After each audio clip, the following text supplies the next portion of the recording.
Hello, Global Theater. My name is Jerry Fielka. Today is September 11, 2022. We want to thank Rob Grant and his amazing podcast, I'm Probably Wrong About Everything. It's an honor and a pleasure to be here with Adeena Karasick. Is that the correct way, Adeena?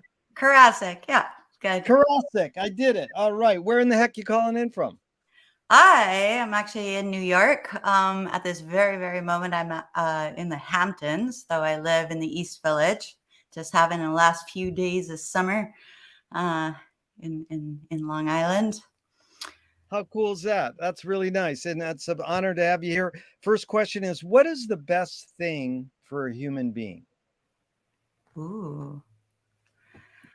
Probably I'd say to be so completely passionate about whatever it is that you're doing, that to be so involved and be so, radically invested in anything that you do, no matter what it is. And I think that is the best thing that one could possibly do. I like that. What's your favorite form of information? How it comes into you? Through the universe, through yeah, there's, we're so inundated right now with information overload through, technology, through social media, through all the forms. You can go crazy. And so sometimes you have to shut it all out and just sort of listen to the vibrations of the universe, and listen to the things that aren't logically transmitted to you. Oh, I like that. Vibrations. That's good. Now, why do you think humans collect or gather information? We want to progress, we want to learn, we want to know, we have a thirst for knowledge.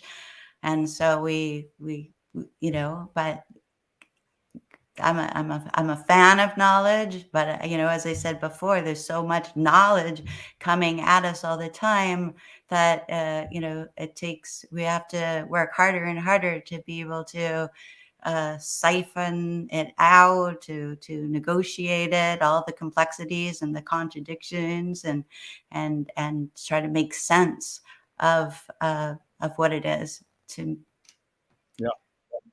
I like those words, siphon and negotiate. Yeah.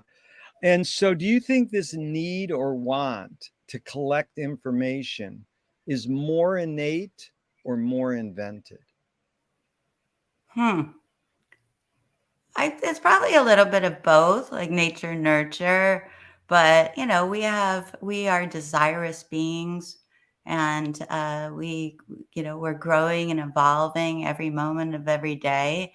And as the world around us is changing every moment of every day, we have to keep up, and we have to keep learning new things. And a lot of that is technologically, media ecologically. Determined. And so, we, by very nature of surviving, that we Yeah. need to keep growing and changing with the times. Do thoughts create emotions? Ooh. Well, these are very deep questions, Mr. Fialka. Uh, Yeah.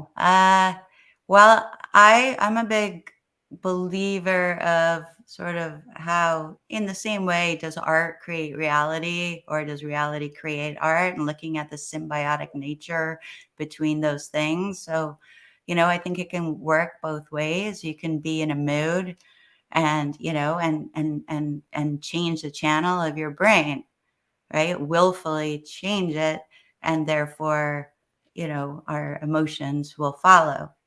God willing, if we're able to do that. Some people can't do that and they spiral out. But so it's, yeah, I think there's an interesting symbiosis that occurs. Yeah, I like that. Fill in the blank. I don't know what I think until I. See it. Wow, that's heavy because, McLuhan says, I don't know what I think until I say it. And Joan Didion said, I don't know what I think until I write it. So I love I like the that. emphasis on the visual. Yeah. Well, I mean, So I go was ahead. just going to say, particularly, like I'm working on a project right now. I'm working on I'm I'm working on this. Oh, I don't know if you can see it. I'm working on a new book called Erotomania, and I've turned it into a flight deck. So with the pun, a flight, whatever, and it's a deck of cards. And I literally, and this works with writing poems too. Like unless if I visually see it on the page, see the text on the page, see, the visual, I can't fully envision it. And so it brings Yeah. it into reality and I can take it to its next steps. But I Yeah. love what Go ahead.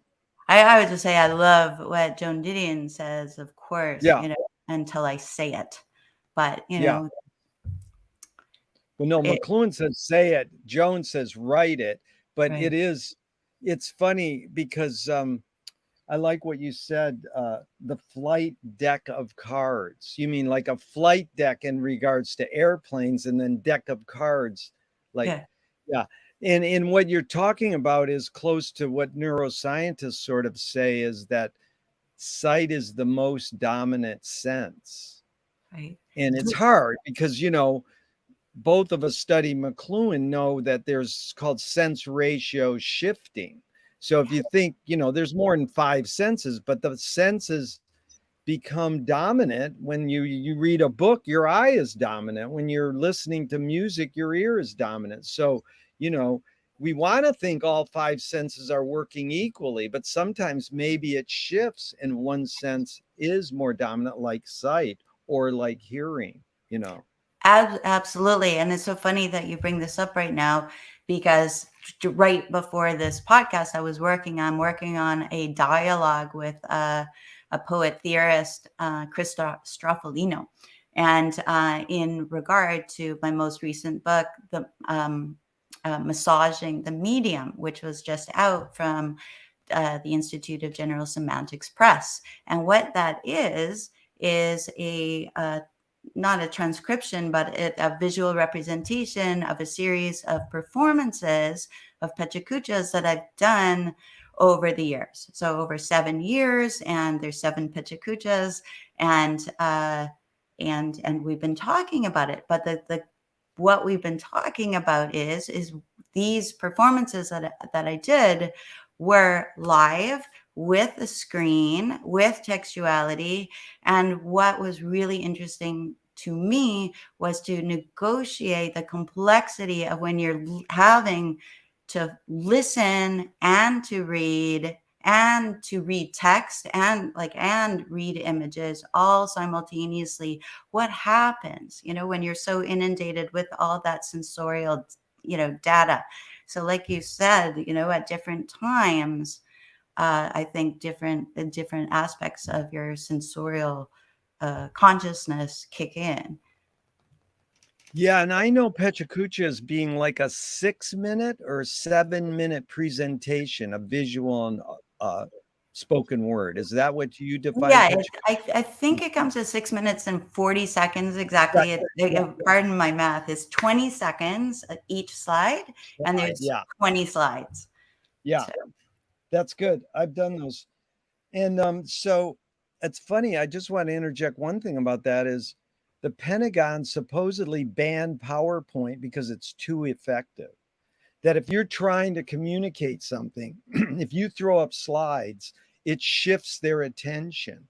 And then, it's interesting, though I've had that disputed by people. I I'm not sure if it's completely true, but it is an interesting thing to think about because most of us weren't raised with uh, PowerPoint. I mean, not most of us. Some of us weren't raised with PowerPoint, but our teachers used a chalkboard, yeah, yeah, which yeah, was a type of, which was a type of PowerPoint, you know. yeah. It's true. But in those, so it really brings the question of what is the use value? Like, why is one Yeah. using it? In a sense like that, I guess the teacher believed that seeing it was going to it was going to it would enter the consciousness in a more memorable way, and then the kids could Yeah. write it down versus if they just say it. And as a professor myself, I know this. If I write something down, they write it down. But if Yeah. I just say it, they're just like, yay, listen to her Yeah. talk. It's more casual. Can humans think without language? Well, again, a very deep question. Huh. I think I would say that there's always language. Even if it's not alphabetic language, we are always communicating. So whether that's the way we dress, the way we move, the way our face, our facial expressions, we're communicating all the time. And so I would say, yeah. Yeah. Okay. So, because Chomsky says the language is not just words, it's a culture, a tradition, a unification of community, a whole history that it creates what a community is. What do you do when language doesn't work, when language breaks down? Ah. Well, I'm a big fan actually of dysemia, of the bifurcation of language, of playing with, of deconstructing sound, texture, of playing with syntactic, clusters or syntagmatic moments and having them juxtaposed against each other for the mere fact of reminding us that we are never we are never being able to communicate clearly and directly, even if you understand English or you understand the meanings of the words I'm saying. We're never able to fully communicate, and so language in fact is always breaking down. And so sometimes as an artist, I like to highlight that breaking down of communication, and It's good. it can lead us to new ways of thinking and being. It's really good. Yeah. Lily Tomlin says reality is just a collective hunch. Ooh, I like that. Yeah. So, your observations, Adeena, in general, I know it's both. Are we more thinking beings or more feeling beings? Well, isn't there like a system that everybody is like a little bit like you can do a test, and if you're more, some people are more thinking and some people are Yeah. more feeling.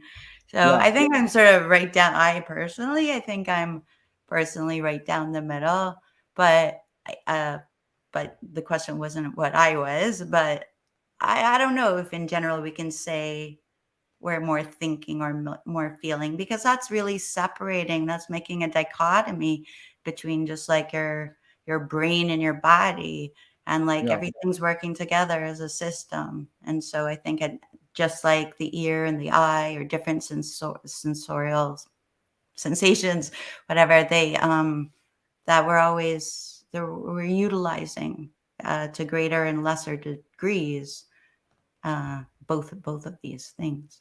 Yeah. Both. We can't really separate feeling and thinking, but we think we can because we invented the words. Yeah. And I love what Bridget Bardot says. I don't think when I make love, and I go like, "Good luck." How can you? Or it's like meditating. Shut it Yeah, all like out. people say when they meditate, they go, "Yeah, think about not thinking." That's Right. so, can you literally turn your brain off? And we'd hope there is some of that. But these are two questions from Alan Turing, 1950s. Is thinking a function of the soul? Ooh, nice. Well, again, we'd have to define what soul was, and we would have to think about, is the soul separate from the body? If the soul is actually part of the body, which in some as a Jew, I do. I think about that, about different possible different compartmentalizations or the makeup of the soul. And I think for the bulk of it, that is part of the body. Maybe there's a part that's not part of the body. Yeah. Who knows? But if so, then the thinking can come from there, but it's not separate from cognitive processes. Yeah, very good. And his second question, Alan Turing asked, can machines think? Can machines think? Ooh. Well, they are trained to think. They are programmed to think. We can see that now with all the kind of talking machines, the talking cars, the robots, the sex robots, all that they. So yes, and they may eventually supersede their code. Yeah. That is something to be thinking about. Yeah, we better think about, do you more pursue happiness or more pursue meaning? I get happiness from meaning. Yeah. So, yeah. Does the brain more detect Wait, consciousness wait, or can I create? connect? I have more to Oh say yeah, to that. go ahead, please go ahead. On happiness and meaning. It's not so much meaning, capital M meaning, but rather meaning making. I get the most pleasure in life from the process of creating meaning. And so that there.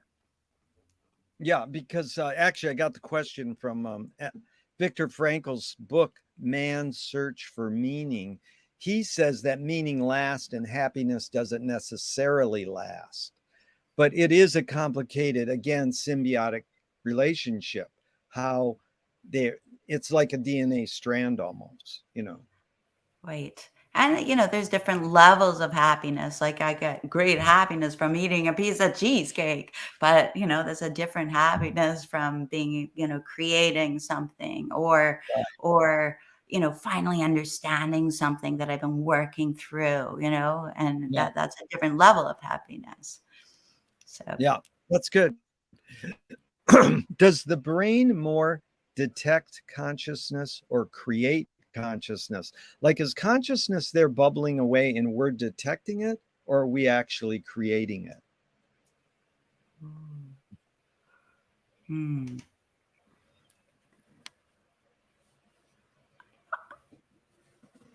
I would say that consciousness is something that may exist outside of us.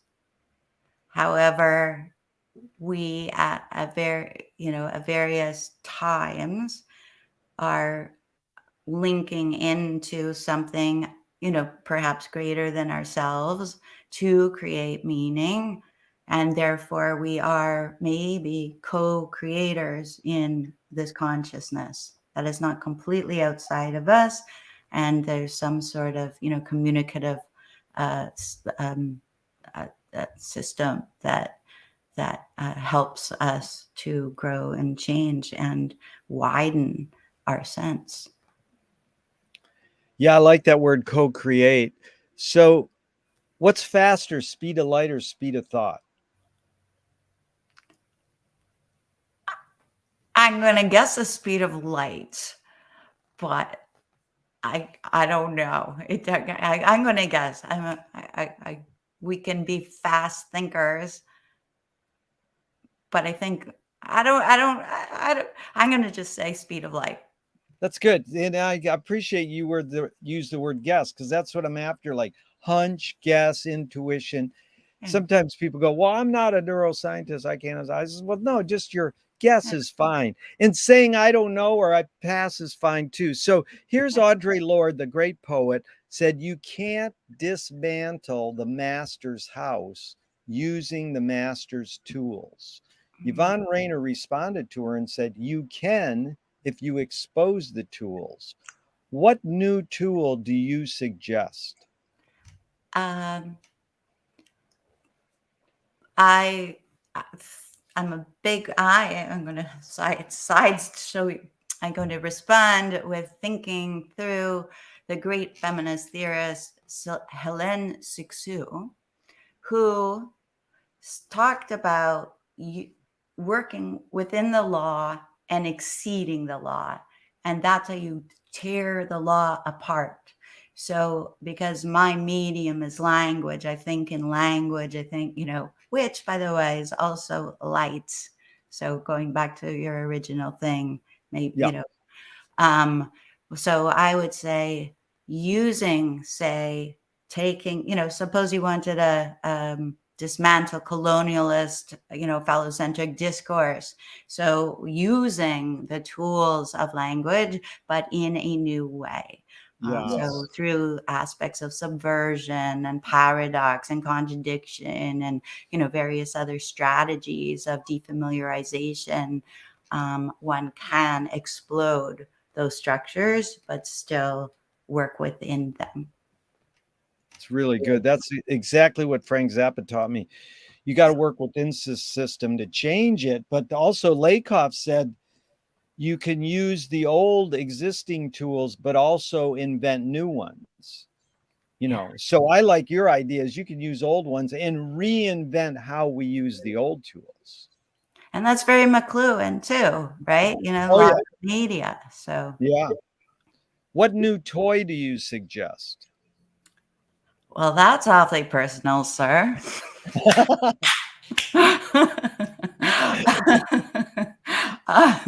Oh God, I don't. Like technologically speaking. You could put in any asset. It was just funny because for like 30 years I've asked people what new tool do they suggest, and then someone said I would rather use a toy than a tool. So then I started asking people what new toy they suggest. So it's interesting what context people put it in, because both these words, tool can mean so many different things and toy can mean so many different things. So it's like T.S. Eliot said, when I talk to you, I've got to use words. Well, you don't necessarily have to, but when we do use words, which we're using in conversation, we sort of agree, like Lily Tomlin, there's a collective hunch. We sort of think we know what people mean by toy, but toy is, a car could be a toy. Well, my new car is my new toy, or, my new app on my phone, or, whatever. So again, it's just, again, you can. Yeah, well, I mean, to be as my whole life revolves around letters and language and meaning that, each letter, each one of those 26 letters of, the English language, they're my toys, and I build and I play and I destroy and I recreate new worlds every day and it's total play, and it's a sense of jouissance. And so and a sense of gaminess and a sense of and for me, absolutely, those are my favorite toys. I love it. 26 letters are your toys. So what do you worry about when you go to bed at night? Ooh. The state of global warming and the universe. You know, I worry. I worry. Look, the poor, the Queen just died yesterday, and as a Canadian, I'm so torn between having grown up with a monarchy and then thinking about, but being so anti-colonialist, but yet having, feelings. I worry about that. I worry about Trump. I worry about the state of our democracy, not just here in America, but worldwide, and what's happening, and the ever rising sense of fascism that's all around us, the dumbing down of everybody due in part to technological media and what's happening in our educational systems, just this lowering of expectation, the idea that nobody is really interested, not nobody, but by and large the general public, in critical thinking and analysis. These are some of the things I think about. Yes, I agree with all those. They're very good. So McLuhan learned from Pound, the poet, that artists are the antenna of the race. So when we say artists, we don't mean just painters. We mean poets, musicians, writers, anything that we can define as art. That artists are antenna of the race, and they're broadcasting and detecting the hidden psychic effects of our inventions so that we can learn to cope with what we don't like about the inventions. So I asked you the question Marshall struggled with his whole career. Why do we humans, why do we ignore the hidden psychic effects of our inventions, even though the artists are broadcasting them to us? Right. And as such, why are we so poorly paid? Yeah. Poorly paid too. And really, one could say artists are are certainly are the visionaries, and they're sending out, but then throughout the ages, prophets or anybody giving information, but it doesn't want to be received. And in fact, that's the definition of dysemia: is information goes out, but it doesn't get to its destination, and that's the problem. That people don't want to hear, because they don't. People, we know, Jeff, by and large, people are comfortable, and they don't want their worlds rocked so much. And so the more extreme or avant-garde or out there the ideas are, it's like too much.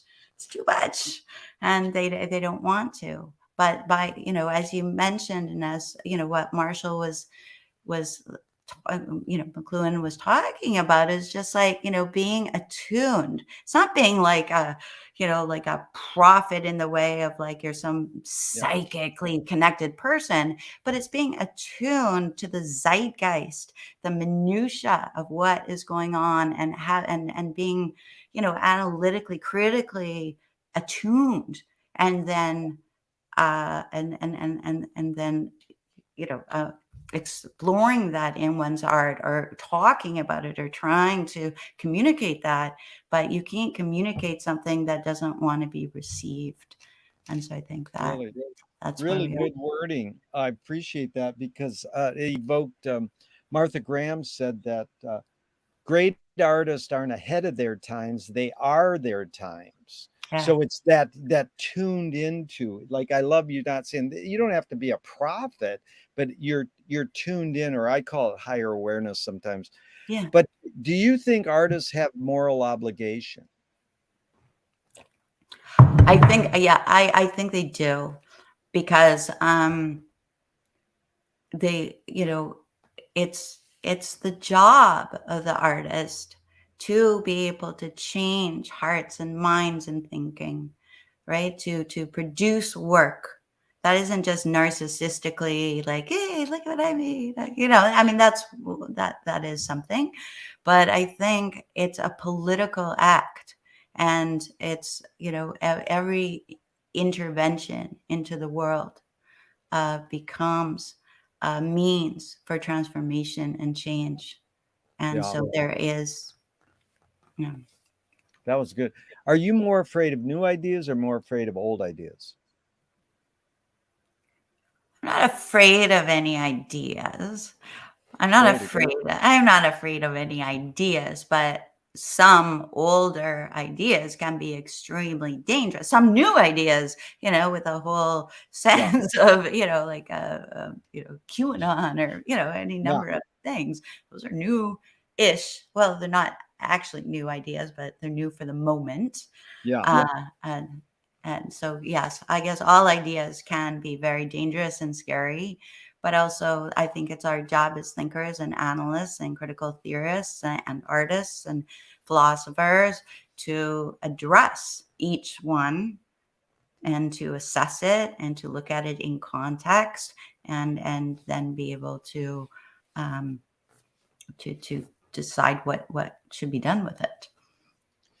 beautiful. Adeena, can you conjure up your earliest memory ever, or one of them?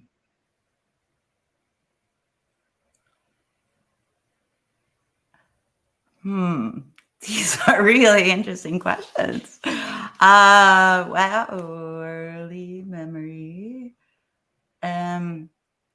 Yes, I was, well, I don't know if it's the earliest memory, but I'm like, I guess being very young, and I don't know, kindergarten or grade one or something, or, and everybody was, in those days, they were playing would flip cards like sports cards, and they would Yeah. collect. And I grew up in Vancouver, so they would be like collecting hockey cards, and everybody, boys, girls, they would all be like memorizing the hockey cards. But instead, I collected wacky packs. And I don't know if you know that there are these Yeah. uh, ironic cards making fun of products, Yeah. and I loved the sense of punning and the dark humor embedded in all of them. So That's cool. That was a good one. Is memory more a curse or more a blessing? I think it's a blessing. Yeah. Yeah. Can I you tell can you tell me someone within your immediate family, then outside your immediate family, just briefly, who had an impact on you, like a role model, and what specifically was that impact? I probably have to say my grandmother, my paternal grandmother. She taught communications and theater, and from the time I was a very very young girl, she used to take me to her classrooms. She was a professor in the days where certainly it was very rare for a woman to have her master's degree, and she taught me about literature and art. And I came from a family that, it wasn't that it wasn't non-intellectual, but it certainly wasn't a family that's, sat around reading books and talking about art. So this was a really huge force in my life. And then that was beautiful. Outside your immediate family, anyone who had an impact on you, and what specifically was that impact? Yeah, I probably, my earliest teachers, Warren Tallman from UBC, and Barbara Goddard from York University in Toronto, and they just set me on my path. Warren, I wasn't even writing poetry at the time, and I didn't even know what poetry was. I'd never even been to a poetry reading. I just didn't come from that world. And he was like, "You are a poet." And it changed my life. It's like, no, I'm a sorority girl. Excuse me. Like, what? What's a poet? And my whole life changed. So that was he, proceeded to take me and meet, every living major poet at that time, including Allen Ginsberg and Diane de Prima, and Robert Duncan was still alive, and we just went from city to city and learned from each of these people. Wow, we're going to get into poetry soon. A couple more questions. You were raised a particular religion. Do you pray? I pray in my own way. I'm Yeah. not, I was raised Jewish, but not religious, like conservative. And, I have my own connection to to it. And so there's a saying I like to say, like, you make your own Shabbos. Yeah, that's good. If God exists, what would you like God to say to you after you die? You did okay. Good. Do evil people exist, or does evil use people as a vehicle? Ooh. Well, to say that evil uses people as a vehicle means that it's like a transcendental force outside. And I'm not too big on these kind of like platonic forms of like, universals. So I would say that people, say within Kabbalistic thinking, you have like an evil inclination. You have like you do things positively and you can do things negatively. And so what we might call evil people might be more guided by things that are negative and not good for the world. Uh, Yeah, that's good. So, this is the follow up question. How do you advise someone to deal with an enemy and set it up with a few modern thinkers? Alan Watts says, If you acknowledge your enemy, you empower them. Coppola stole from the mob and the samurais, keep your friends close and your enemies closer. JFK said, forgive your enemy, but don't forget their name. And Fellini says, I need an enemy. So it's a lot of thoughts. The basic question is, how do you advise someone to deal with an enemy? But first, how would you respond to Alan Watts? If you acknowledge your enemy, you empower them. Well, you can acknowledge them, but okay. Well, just like in the way that a word, or if like some people would, say, going from Adam, originary Adam, that who, named things into existence, that things maybe exist, but until you name them, they don't have power. So similarly, I can see what he's saying, that if you name them as an enemy, they, become a negative force in your life. However, maybe you could disempower them by not acknowledging it. But then, as a thinking person, maybe there's a way to both acknowledge it and disempower that animosity, that negative force. Yes, disempower. I like that. That's a good use of words. So, James Joyce was the first projectionist in Dublin about 100 years ago. He basically checked out. He said, this is stupid. Why should I go inside a building and see a movie of a tree when I can go outside and see a real tree? And years later, Faulkner said sometimes the best fiction is more true than journalism. Why do we have to recreate things in order to get them? Why do we have to go to a theatrical play of people acting out life? Why don't we just live life? Well, as an artist, I would certainly say that if one recreates some, whether that be a tree or a state of being, it offers a new perspective that maybe could shed new light onto whatever it is, expanding the experience and the thinking surrounding whatever it is. And so it's crucial. So, I mean, it's a beautiful, obviously it wasn't crucial to the first. Well, even like at cave, in the days of cave paintings, they were reproducing things that were outside the world onto, and making it, and whether that's for communicative purposes, I think it's a very important activity. Activity or pursuit. Yeah. Pursuit. It's interesting. You touched on how your professor taught you about poetry, but what was the tipping point when you said, I'm going to write poems? Like, where were you? You're starting to read them. Then where you go, well, I can do this. What was the tipping point? I went to my very first poetry reading. I had never been to one before. And I remember it was in Vancouver, like in the early 80s.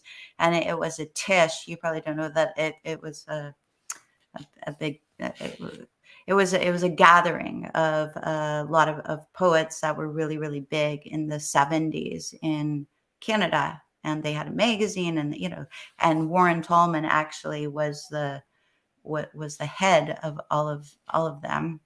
And I listened to it, and I'd never heard language being strung together in such a way. And each one was different from the next. And, maybe there was like 6 of them, and each one had a different style, a different nuance, a different lexicon, different rhythms and textures and, MOs. And I was like, wow, my head just like exploded. And I thought, and I went home and I wrote all night, and then I never stopped. Wow. This is interesting, Adeena. What before that, were you a reader, fiction? Were you reading lyrics and music? What was something before that that's the tipping point. But there was something before that, your sense of words. Did you grow up a reader? And I And yeah, I read a ton. I loved reading, but mostly like novels, and but more than that, for whatever reason, I was just really attracted to language, to letters. I used to, sit for hours and draw three-dimensional letters and sound them out in my mouth and see how different letters, merged. It sounds like something like maybe a designer would do, but that wasn't, but I saw and I felt the power of language, both how they looked and just the idea that language strung together made words, and those words next to other words, syntactically created new realities of thinking and being. But I didn't know, that poetry. I mean, of course, I read poetry, but like rhyming couplets or like, just like, of course, I read poetry, but not contemporary. Or I didn't think of, that it was even possible. Nobody ever gave, it just didn't right. come into my purview. But also just you're probably surrounded by music growing up, just popular music. Were you attentive to lyrics, or that didn't really attract you? Was it something that you were see? So like some people grow up and they listen more to the music. Some people grow up and listen more to the lyrics. Was there any? Um, I guess, somewhat, but it wasn't like, I was listening to Dylan and I just Yeah. like, oh my God, this is poetry. Like, which, I don't know. I did that. I also grew up as like trained as a classical musician, playing the piano and doing music theory since I was young. So there was always like this sense of musicality and which got translated into language later on in life. I don't play anymore, but that sense of rhythm and texture Yeah. embedded in language came from that.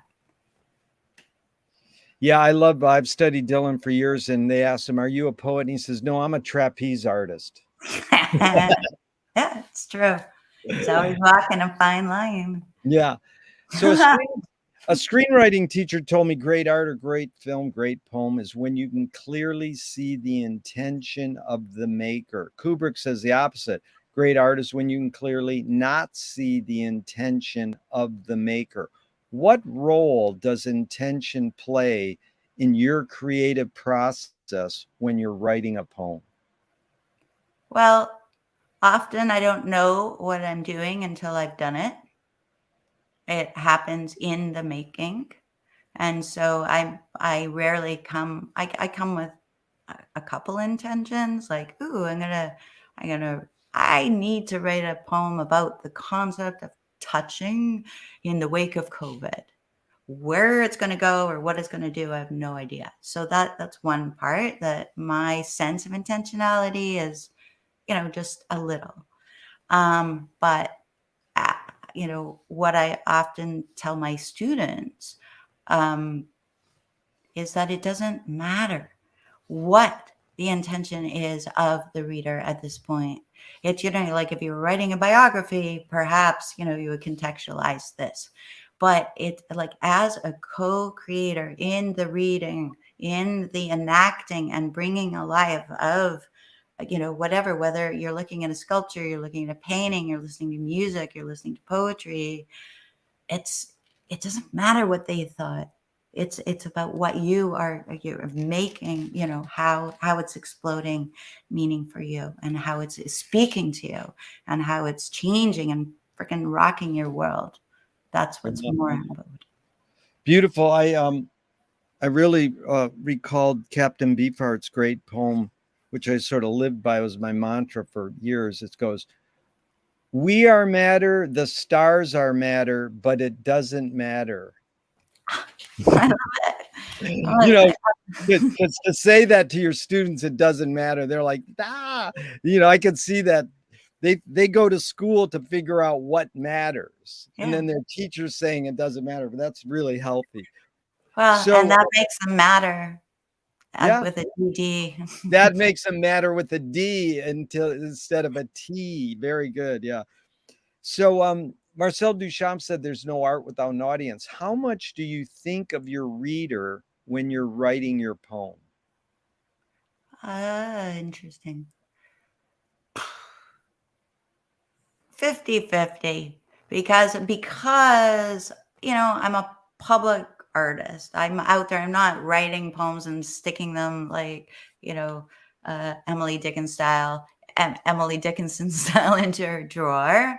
But I know anything that I'm writing is going to be for publication, for performance, made into a video, like, you know. So I am at this stage, you know, I'm writing it for me first. It sounds very narcissistic, but, you know, I need to love it. I need to love every minute of it. And it works. Again, work and work it and work it like, you know, crazily until I love it. But at the same time, I know if I love it, it hopefully will translate, you know, and so I have somewhat of an audience in mind. Yeah. That's good. And McLuhan says everything we invent extends some humanness. You know this well. Knife and fork extend your teeth. Maybe philosophy or religion, things you can't hold in your hand, extend consciousness. What does the writing utensil extend for you? Whether it's a keyboard or a pencil, what Mm. humanness? He used the word human sensorium. I like humanness. What humanness are you extending with your writing utensil? My consciousness. Yeah. And then T.S. Eliot said that poetry is outing your inner dialogue. What language is your inner dialogue in?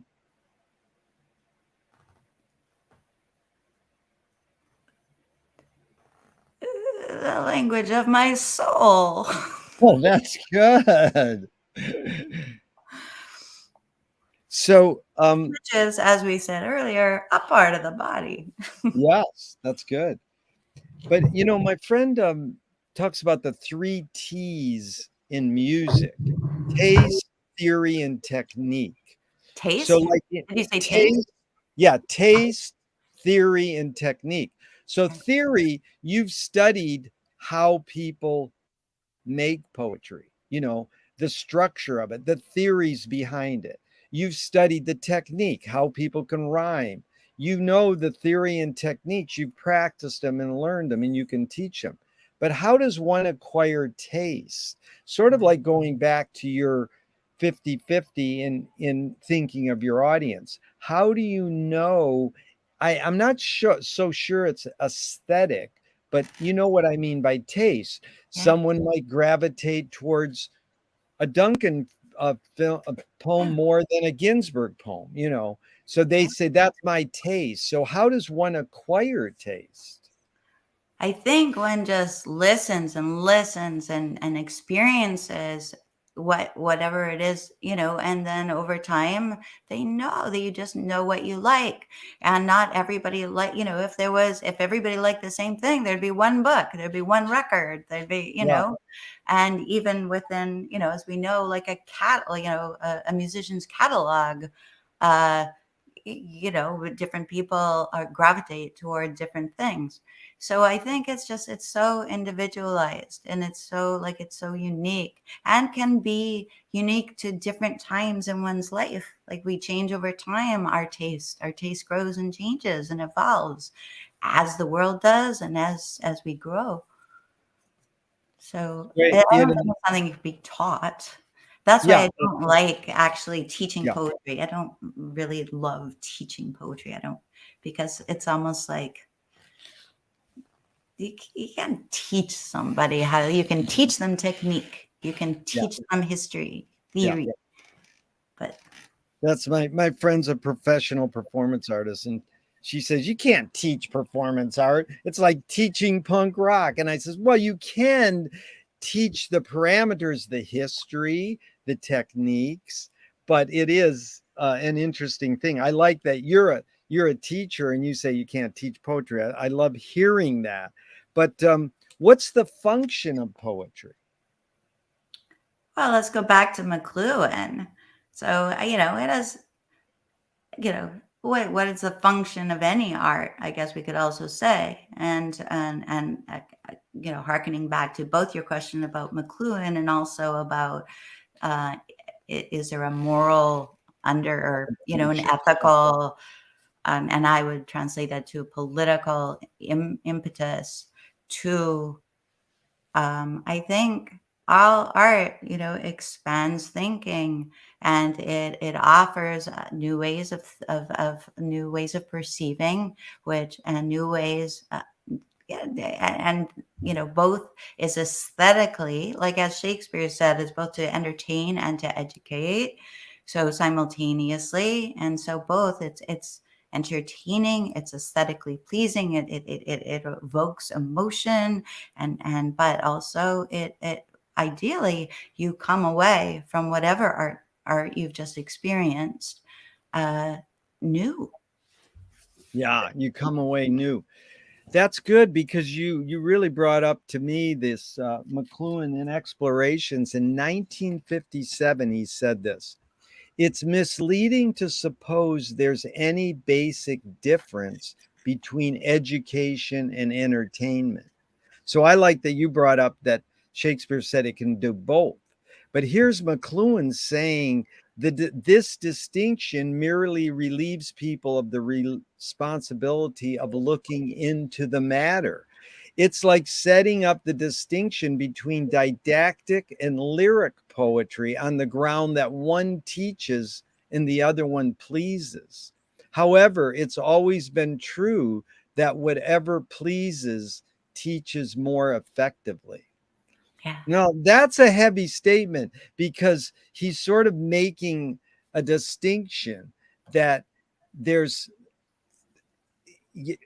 is it true? I mean, the question is basically, you can go off and talk about it however you will. Is it true that whatever pleases teaches more effectively? And is there a, is there a distinction between education and entertainment? Yeah. I think what the I think maybe historically people used to make, turn that, we would think more in dichotomies, and that there was teaching and there was entertaining, and never the twain shall meet. But as we know very well, for not so great purposes, the way that the news functions, and has become more entertainment than education. And is it pleasing? Yes. Is it good? No. Is it, because it has become overly entertaining. So in that way, I would, have to question that what's more pleasing is, what was the way you said it? What pleases teaches more effectively. Yeah, so there's an example where it's pleasing but does not teach more effectively. Yeah. However, we can see if an audience or a reader or a viewer is enjoying something, doesn't necessarily mean they're going to be listening or thinking any more about it. You can think there's so much. There's so much art, like, pop culture, like, movies, and I get that are not really teaching, but are just, and there for pleasing. Yeah. But I think the best art is something that merges both, that is incredibly pleasing, and yet it's burgeoning with new ideas for transformational possibilities. Yeah. I like that word, transformation. It's like, I learned this a couple weeks ago, that you could transport words to people's minds, but the idea is, how do the words transform them? It's a difference. And Louis Bersani, he's a poetry critic, a lit crit, who passed away recently. He did a study of the symbolist poet Mallarmé. And he said this line I'm always struggling with and trying to figure out. And I'm curious your feelings. It goes, the very crises which threatens the writing of poetry sustains poetic composition. Tell me again. Yeah, the very crises which threatens the writing of poetry sustains poetic composition. That's so complicated. My brain Yeah. is it's like they're very crazy. So because I keep getting stuck, like the crises of composition. What is that even like? Is that referring to um the impossibility of communication and the various ways that Mallarmé himself played with language and bifurcation and all his diagrammatic play with exploding syntax, Yeah. and so that itself, that embracing that sense of crises within, um, and what was this latter part of the In that was good because the crises, like sometimes crises is hard word there. yeah. It's like, oh, I've got to write a poem. Is that a crisis? No. Okay. Threatens the writing of poetry, sustains poetic composition. That the fact that you have to write the poem Yeah. is causing you to write the poem. That's what it sounds like to Right. me. Yeah. Okay. Well, and taking it in that way, true. I mean, that's a whole different thread, but absolutely. I mean, I can, say from personal experience, it's only when I have some sort of, whether it be, a cognitive, a thematic issue, a crisis, not necessarily an emotional one, but something Mhm. like I'm negotiating. What does it mean to open? And things are opening and closing and opening and opening, after COVID, and then they're closed. Right now, thank God they're mostly open, but we've gone through such a crisis. And so, thinking through something like that, that sustains the composition because that is the causal element, which, Yeah. births whatever piece it's going to be. Yeah. I love that birth and causal because that's we learning from Marshall. Effects precede causes. Yeah. Was Poe inventing the detective novel, which is, reasoning backwards. Yeah. And that's Mallarmé said, don't paint the thing itself, Yeah. paint the effect it produces. Yeah. Yeah. So And that's because we don't know what the thing is, ceci n'est pas un pipe. Everything is a reflection. Like, Baudrillard, Walter Benjamin, everything is a reflection of a reflection. And we can never get back to the reality, the thing itself, the origin. And so, that's so good. Is perception reality? yes. Yes. Let's see, where are we? Here we go. What's more important, conviction or compromise? Compromise. But Wow. yeah. That's heavy. There's no right or wrong answers to any of these questions, but that one you got right. Now tell me why you believe compromise is more important. Well, because we can have these strong convictions about everything, but everything is fluid. Everything is Yeah. changing. There's so many different perspectives, different contexts, and if you can't see, we can't see all the context, but we have to be open to be able to look from many different angles. And then with that, one surely would have to compromise.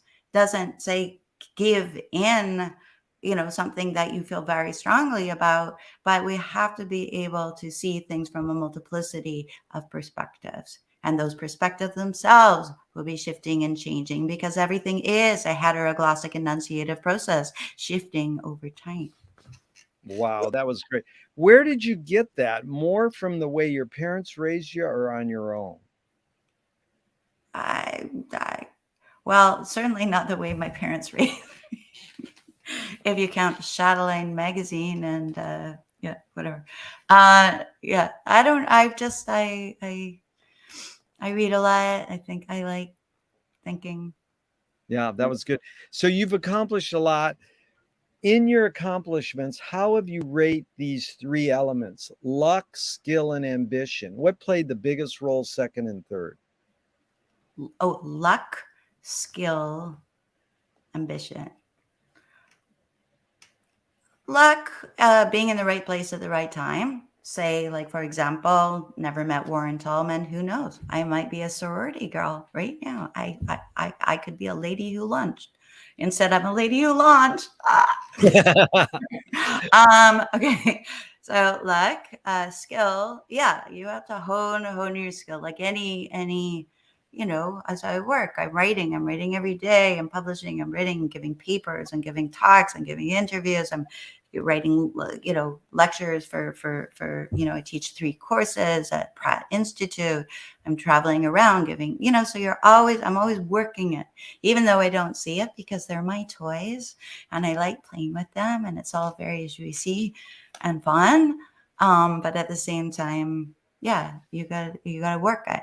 So, you have to, and it just, the idea is like, oh, I was just born this way. It's like, maybe in part, but if you don't work anything, just like a musician has to practice every day, no matter how, at what level. So a little bit of luck, a little bit of skill, and ambition, only in the sense I'm like, not obviously very ambitious. I'm not on any social media except Facebook. I just love making it and doing it. And Yeah. but obviously, if there was zero ambition, then you would just lie in bed all day and write. Yeah. But so it's like a mix of all of them. It's a good balance. Yeah. So, 2 of my film heroes have these mantras. George Manupelli says, ignore yourself. Jonas Mekas says, there is no self expression. And Cecil Taylor, the great jazz pianist, says, I'm just a vehicle and this stuff just comes through me.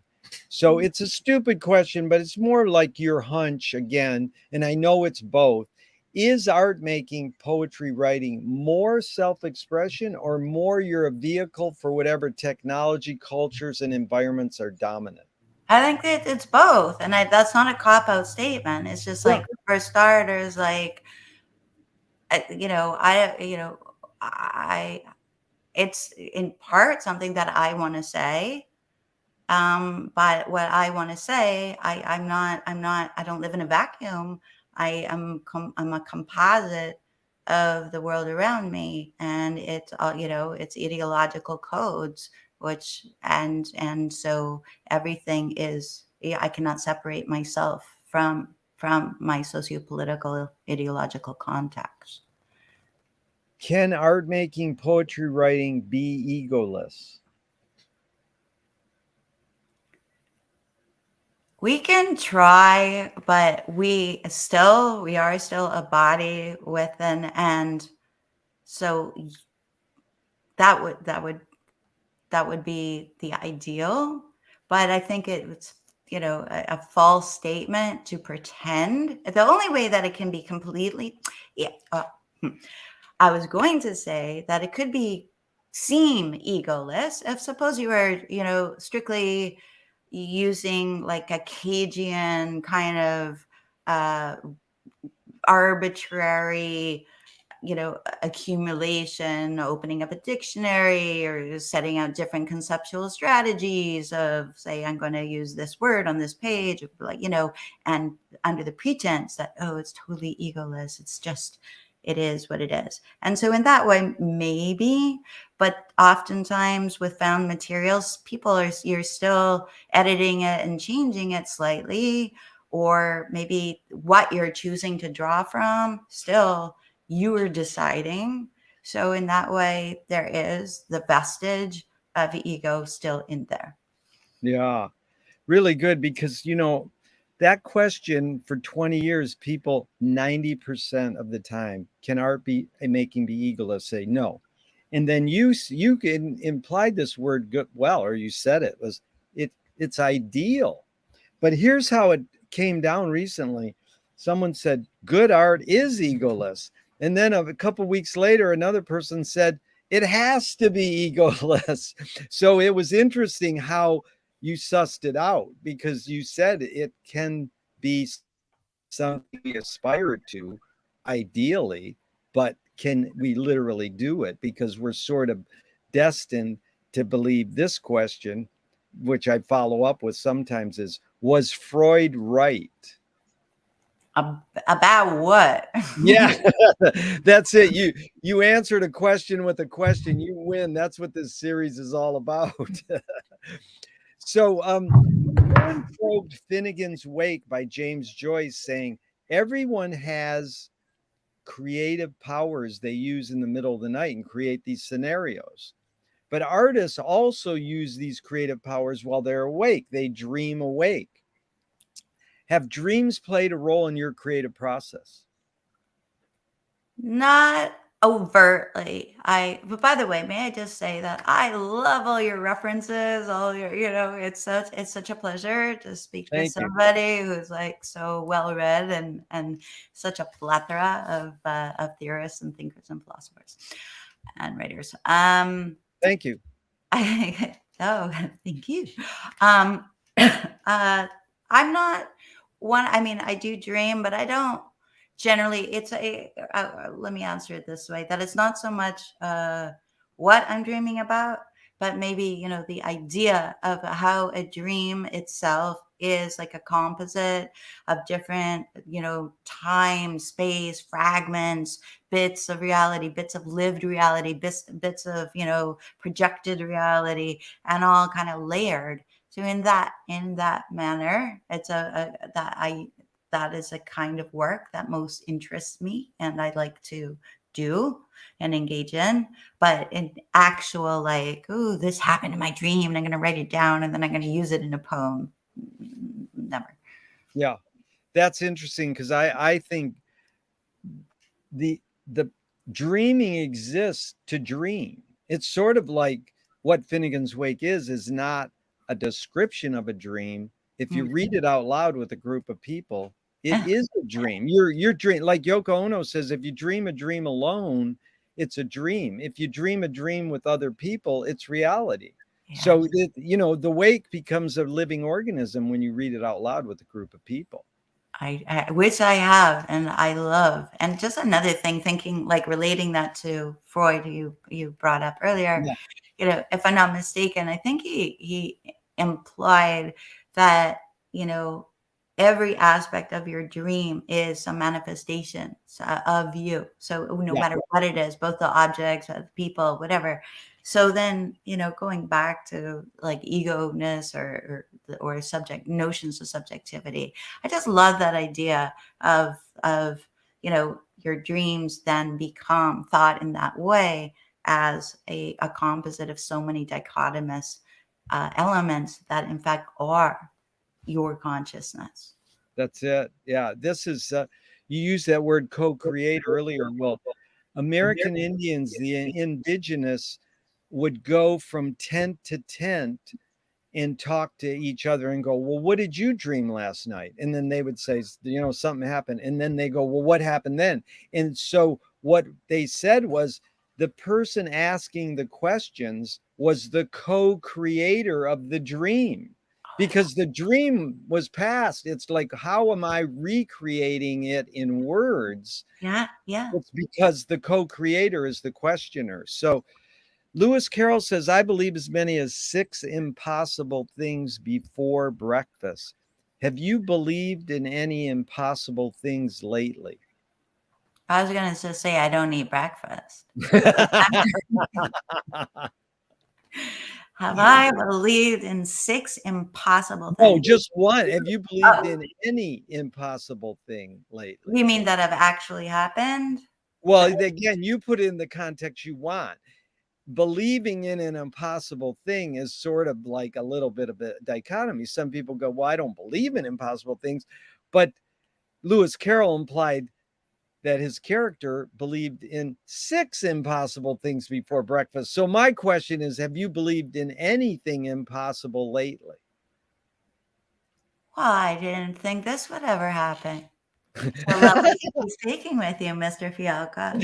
Well, there you go. That's good. Because Sun Ra, the great jazz shaman, said, the impossible attracts me because everything possible has been done and the world didn't change. I love him. Yes, amazing. So, Adeena, you've written poems for years. Tell me one major element that's changed and one major element that stayed the same in your poetry writing? Okay. Probably the thing that stayed the same, because it's very funny. I've been, I'm working on my archive, which has just been purchased by Simon Fraser University. So I've been having to go through all the old materials and relook. So it's kind of a very interesting process to go back to, what was I doing 35 years ago, and all the papers, and how has it changed. And what I realize is, although it's more skilled now, it's more honed, it's more focused, what remains the same is an absolute joyous, jubilant love of language, of its passion, of bifurcating and playing, like taking, words that don't belong together and mashing them up, and looking at all the different and unexpected references that arise from the defamiliarized connections. Wow, great answer. I like that. In Bravo, we're doing a film on archive. I'd love to get my filmmaker to talk to you sometime. This whole sense of what archiving is, why do humans archive? Selling your archive, bravo to you, man. I couldn't sell mine. I had to give it. But anyways, Moshe Feldenkrais works with healing and movement. He says it's literally possible to identify a weakness and incorporate it to become a strength rather than we're normally taught to overcome a weakness. Tell me a weakness you turned into a strength. Like in McLuhan's terms, tell me a breakdown you turn into a breakthrough. Um, I don't know. I don't know. Let me think about that. I don't know. That's all right. Nothing's coming immediately to mind. That's fine. Anger can be a productive emotion when fill in the blank. When, particularly, there's political stupidity that we're enmeshed in and mired in, and that one cannot just stand still and stand by without doing anything. Yeah, it has to be directed in a productive manner, and not just be angry. But I mean, the impetus of that feeling would ideally motivate and people for change. For change, yeah, because this question is, can satire be destructive? And I asked my friend who wrote comedy for Robin Williams. He says that's the job of satire. But it's interesting because if you do a cartoon in a certain country and they kill you, most people think that dying is destructive. But Jonathan Swift says he compared satire to a mirror in which people could see every face but their own. I love that. So, we know McLuhan as a manipulative satirist. What is the function of satire? Okay, and I'm going to extend satire to irony as well, because actually I just wrote a whole presentation on this, and so it's a great love of mine. And I think the whole notion of like dark humor is so crucial, and it's been a love of mine since I was a little girl, that I've been very drawn to this, and I think it's a hugely wonderful political tool, because it exposes the ills of society. It exposes the darknesses. People don't want to see that. People get, especially, there was a New York Times article quite recent, maybe a year ago now, or maybe it was in the middle of COVID, and it was saying something about that all the TV shows, the popular TV shows by and large, are just, they're feel good, they're emotionally, and it said like satire is dead, and it's like, because it's so difficult for people to want to, their lives are so dark at the moment, that's not what they want to see. But I just so disagree that it's crucial that we look at that darkness and embrace that darkness and be able to uncover it and as a motivating feature of life. Yeah, I've learned that I'm in a Carl Jung reading group in the shadow, you know, being aware of the shadows. And it's interesting because McLuhan said that behind every joke, there's a grievance. So what's the function of laughter? Well, laughter is so interesting because laughter is involuntary, right? Yeah. The function, and there's so many different types of humor. We can talk about the four humors, and one of those humors being the black humor, then being, satire or irony. But that's a whole other conversation. But the function of humor is it's a release, like an Yeah. orgasm or a sneeze. It's and it's often involuntary. And listening to a lot of comedians, I listen to a lot of stand up, and just listening to a lot of comedians talk, and just like that was one of the most horrifying things during COVID, when they had to just like do all their thing into a screen without having any feedback. And that it was their art is a conversation, and without the other part, the partner, to respond right up there, in real time, it was very difficult. Very. And so Gurdjieff says the function of laughter is the reconciliation of yes and no. So I like that dichotomy thing because it comes up with this question. You create what you resist. I'm not saying you, but one creates what one resists. And a great comedian, Bob Goldthwait, morphed it into you are what you hate. In fact, James Joyce said it's a curious thing how your mind is super saturated with the religion in which you say you disbelieve. And Louis Buñuel nailed it. He said, thank God I'm an atheist. So what's your take on this? You create what you resist. What's your thoughts on that idea?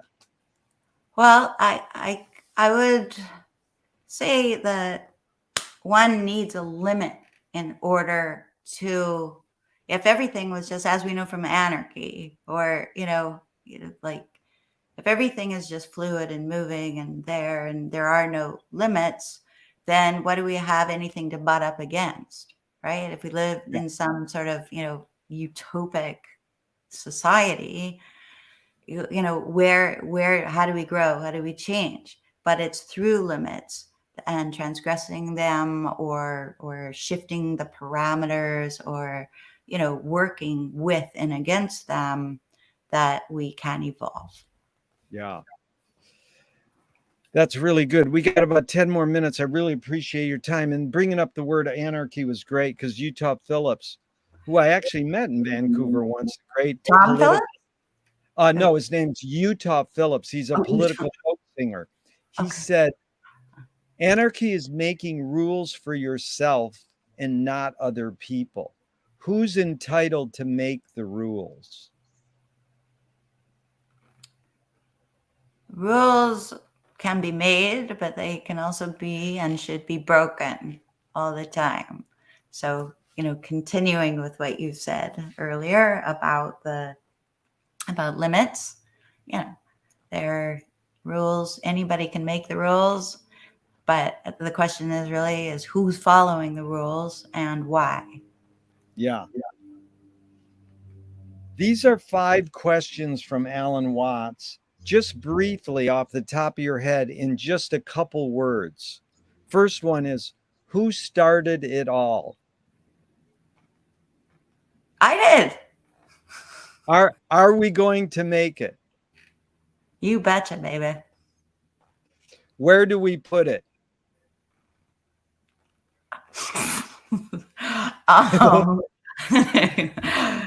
Caught that one. We're gonna shoot it into the sky. Who's cleaning it up? Sadly, we all are, and it's all our responsibility. Fifth one is it serious? Devastatingly. Wow. And now on to a few more and we're out of here. Adeena, thank you. This has been fun. How do you find peace of mind? By writing. Nice. If you were walking down the street today and you met yourself as a 12-year-old, what would you say to your 12-year-old self? You're going to rock that bar mitzvah, baby. What was your theme for your bar mitzvah or bar mitzvah? You know, I don't even, in those days, you didn't really have a theme, but I Oh, do, really? but I do remember the pièce de resistance of my bat mitzvah party. Yeah. I was just thinking about the party. I'll tell you, Naso was my, doesn't matter, it was my parsha, but I love food. I love food. And even as a young girl, they made me, I had a giant cake that looked like a hamburger.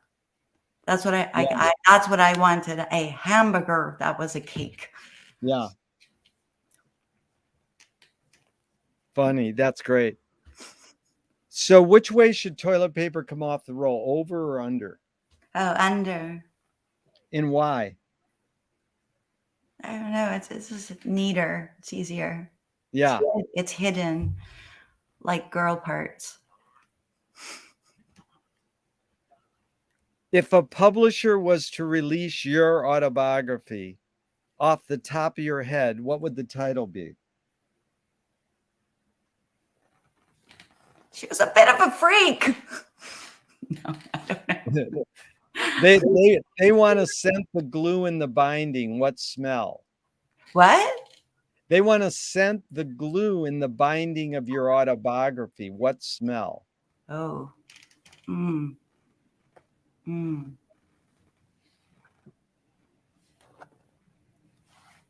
Just glue. Keep it real, man. Glue. I've had that on very rare occasion. That's good. If a statue was built in your honor.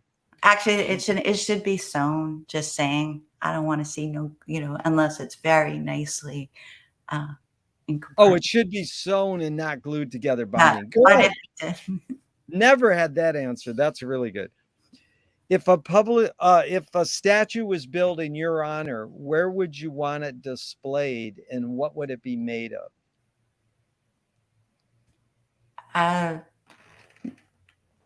Non-decomposable paper. Yeah. Right. And maybe on the Arla Bardot, because I was there, and as much as I love Ms. Bardot as an actress, I recently learned that she became a bit of a Nazi in her later years, and so maybe she shouldn't be there. Wow, that's south of France. Where was I? It's in 3 hours outside of Rio. Oh, Rio. Okay. Tell me something good you never had and you never want. It's good, you never had it, but you never want it. Big boobs? That's a okay question. That works. What's the healthiest cultural shift you see developing today? Ooh, probably like both Me Too, Black Lives Matter. These are very crucial. I don't know, crucial and wonderful movements forward. Yeah, I agree. Now, we met at the MEA conference. Tell me your attraction to studying media ecology, just to the lay person on the street. What is media ecology? Is it different from media literacy? It's sort of, and it seems it's like lives in an academic world where in essence, it's something like McLuhan said, the city is the classroom. Yeah. How would you explain what media ecology is to a lay person? Well, I think in a nutshell, it's really about, well, I mean, if we break it down and you think about an ecology, what is an ecology? Something that is, grown, like if you think it's grown, like a cell grows in a petri dish.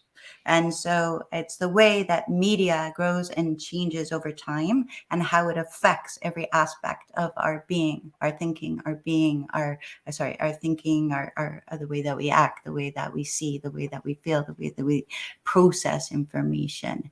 And so media ecologists really look at the role of media and technology in our society and its ever shifting role, looking at what it used to be, how, with the ever burgeoning new devices and new ways of thinking about it, how, both the positive and negative effects, or, just effects that are causing lasting changes to our bodies and our beings and our society. Yeah, it's that word ecology is an organism's relationship to its environment. So it's like people, we don't realize we're swimming in TikTok or swimming in Facebook, or electricity is the bottom, really the hidden ground. We don't realize that in order to have any of these devices, we couldn't do it without electricity.